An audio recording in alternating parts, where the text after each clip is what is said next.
NEET தேர்வில் 2 விதமான மோசடிகள் நடந்துள்ளதாக மத்திய கல்வி அமைச்சர் தர்மேந்திர பிரதான் ஒப்புக்கொண்டுள்ளார்.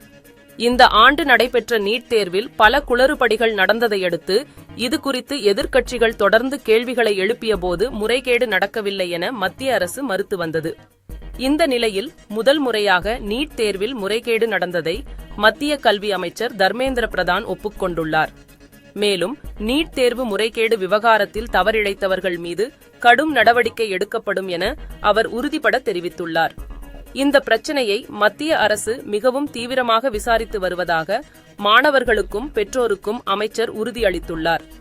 நீட் தேர்வில் 2 விதமான முறைகேடுகள் நடந்திருப்பதாக மத்திய கல்வி அமைச்சரே ஒப்புக்கொண்டிருப்பது பேசுபொருளாகி உள்ளது.